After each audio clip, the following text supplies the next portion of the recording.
Those of us who will not be voting for Kevin McCarthy today take no joy in this discomfort that this moment has brought. But if you want to drain the swamp, you cannot put the biggest alligator in charge of the exercise. I'm a Florida man and I know of what I speak. We offered Kevin McCarthy terms last evening that he rejected. We sought a vote in the first quarter of the 118th Congress on term limits. He refused. We wanted a budget from the Republican Study Committee that balances on the floor in the first quarter. He refused. We wanted the border plan that the Texas delegation put together on the floor. He refused. And it is true that we struggle with trust with Mr. McCarthy because time and again, his viewpoints, his positions, they shift like sands underneath you. Even Kevin McCarthy's own mentor recently said that the lies always change. And Mr. McCarthy is not only responsive to pressure from the right.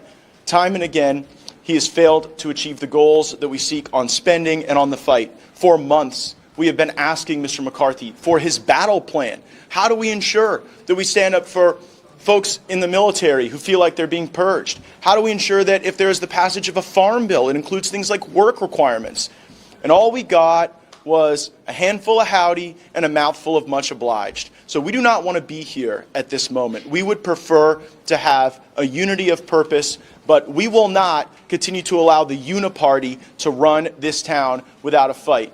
There's very little difference between Nancy Pelosi and her California delegation mate that seeks the gavel. And we want to change because this town is broken. And this is a person who has acknowledged in Mr. McCarthy that the town is broken, and he has been a part of that process for many years as a member of the leadership. We'll take some questions. Let me ask the three of you a question here. So let me just clarify something. You're based on your remarks, Ms. Boebert's remarks, and Mr. Perry's remarks. Are you saying because we took things to this brink in the 11th hour right before the Speaker's vote, he is unqualified to be Speaker? In other words, a Speaker, a leader, would have worked this out a long time ago. Well, yeah, I reject the premise of the question. We did not take this to the brink. For many months, we have been presenting these ideas to Mr. McCarthy, and we have gotten strung along, and only on New Year's Eve did we see changes to the rules. And what's interesting about the meeting we just had is our colleagues broadly celebrated rules changes that many of us had been fighting for to ensure that we had an opportunity to read the bills before voting on them so that we did not get log rolled with multiple pieces of legislation put together that don't have the same subject, so that we had germanity rules so things like the National Defense Authorization Act wouldn't be amended onto a water infrastructure bill. And we did not get timely responses from Mr. McCarthy.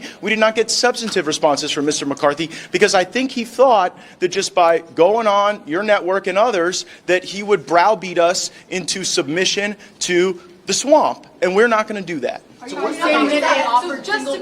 just to be clear, none of what you heard in there from McCarthy was enough to get your support. Everything I heard hardened my resolve that this town desperately needs change, and if it's a few of us who have to stand in the breach to force it, we are willing to do so for as long as it takes.